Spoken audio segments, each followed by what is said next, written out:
Hi friends, நான் உங்கள் சதீஷ் விவசாயி. இந்த வீடியோவில் பார்த்தீங்கன்னா எங்களுடைய தோட்டத்தில் பார்த்தீங்கன்னா தக்காளி சாகுபடி பண்ணியிருக்கோம்.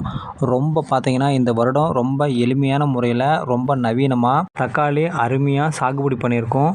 எந்த வருடமும் இந்த மாதிரி காப்பு கிடையாதுங்க. நம்ம பார்க்குற வீடியோவில் பார்த்தீங்கன்னா இது ஒரு செடியோட அழகான தோட்டம் தான். இதில் பாருங்கள் எவ்வளோ ஒரு 20-30 மேலே தக்காளி வந்திருக்கு.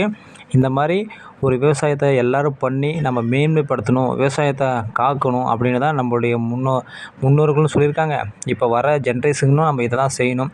பாருங்கள், நம்மளுடைய அழகான தக்காளி செடியில் பாருங்கள் மிக மிக அழகாக பூத்து குலுங்குது. அதோட வீடியோ நம்ம சேனலில் இப்போ நம்ம சதீஷ் விவசாய சேனலில் போட்டிருக்கோம். பாருங்கள், பார்த்து என்ஜாய் பண்ணுங்கள். இந்த வீடியோவை எல்லாருக்கும் ஷேர் பண்ணுங்கள். விவசாயன்றது நம்மளுடைய உயிர் மூச்சு. அது பார்த்திங்கன்னா நம்ம சேனலில் நிறைய வீடியோ போட்டுட்ருக்கோம். அந்த வகையில் இப்போ தக்காளி சாகுபடியோட அழகான ஒரு வீடியோ போட்டிருக்கோம். வீடியோ பார்த்துட்டு எல்லாருக்கும் ஷேர் பண்ணுங்கள். தமிழ் வாழ்க, விவசாயத்தை காப்போம். விவசாயம் நம்மளுடைய நாட்டினோட உயிர் மூச்சு, உயிர் நாடின்னு சொல்லலாம். விவசாயம் எப்பொழுதும் காக்க வேண்டும். நன்றி, வணக்கம்.